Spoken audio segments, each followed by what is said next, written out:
Hello friends on YouTube, this is Kirk with a quick little comparison. I've been making a number of shorts showing an Echo PAS-2620 using modified attachments from the Universal Expanded Toro Craftsman Troy-Bilt line. Lots of products out there using that for targeted a little bit more to the residential user versus commercial user. But what I thought I'd show you here today is just quickly what you can do if you're working on a budget and you've got a PAS system. All right, so on the left we see the Echo PAS-2620. And on the right, you may have seen it in a previous video on Toro or Echo string trimmers. It is a SRM-2620T, the T standing for the high torque head. So let's take a look at what we've done here, so that if you're maybe on a budget and you're looking at whether you want to buy a string trimmer exclusively, or you want to look at buying a commercial type attachment power head. So let's see what you can do. Maybe you've got some parts kicking around like I did from old Toro units, and here we can see I've modified what was a Toro string trimmer slash brush cutter, different from the one you saw in a previous video. I think I might have got this for free with a Toro power head, or 20 bucks, something like that. So very inexpensive. But what you can see here is I've made the modifications to it as I showed in the how-to video that I just recently posted. It's a little longer than the shorts, but here you can see it's hooked up to the PAS system, and we've put a speed feed style head. This is actually a Chinese knockoff. One of the ways you can tell is look at the eyelet difference between a proper Speed Feed 400 and one of these imitation models. I bought some just so that I could update some old string trimmers that had the Ryobi style bump feed for Toros that are no longer available, and the price was right. I bought 3 of them off Amazon for around $35, much cheaper than a proper Speed Feed 400, but there are limitations. The main one is that the parts are not all interchangeable. I did use the adapter from a Speed Feed 400 kit that I had left laying around after doing one for a client, but that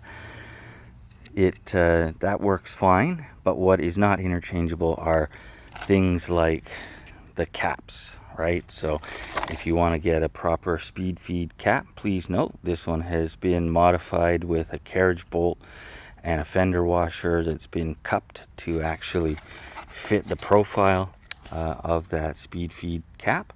And this, in the high use situations that I'm in, has really extended the life of this bump feed cap on the Speed Feed 400.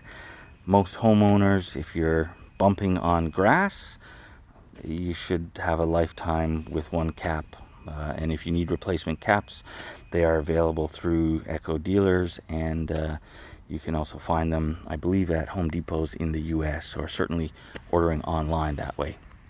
But the caps are not interchangeable, nor are the springs or the spools. So just be aware, if you're looking at a unit that has a knockoff head, they are not interchangeable, and the way to tell is with these eyelets. The larger Speed Feed 450 or now 500 may have a similar style eyelet, I am not sure, but on the original 400, which is the one I prefer, you're going to see that's what the eyelet looks like. These are both running 095 trimmer line, and doing a quick test of this unit, it worked perfectly. So if you're thinking maybe I'll buy a PAS because I have some old Universal Expanded attachments, maybe you can modify those like I did if that's your decision,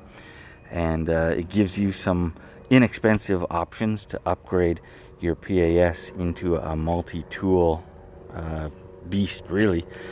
Or if you prefer going with something as a dedicated string trimmer, this is probably what I would consider overkill for most residential applications, and probably a nice to have / must on any professional's trailer. So anyways, again, just wanted to show you what's possible and what the differences are between these two units. They both have the same specs for their power heads.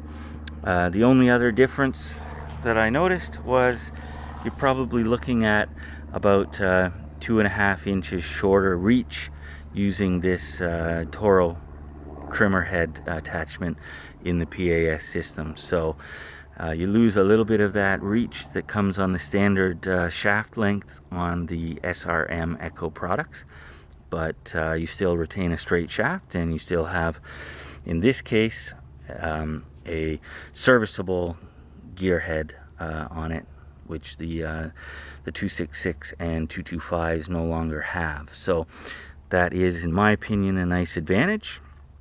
Again, I don't think it's as good as the Echo PAS trimmer head attachment. I don't make any claims that it would be, but if you're having some of these around, or you find them very inexpensively on Marketplace, because people are moving away from gas, or they've decided to no longer run with a Toro power head or a Ryobi power head that's not working, you can pick them up really inexpensively, like $10, $20, $30 for an attachment, versus the $200, $300, $400 that it's going to cost you for a proper Echo one. So if you're looking to save a little money, or you have some kicking around, it's an option. All right, take care and have a great day.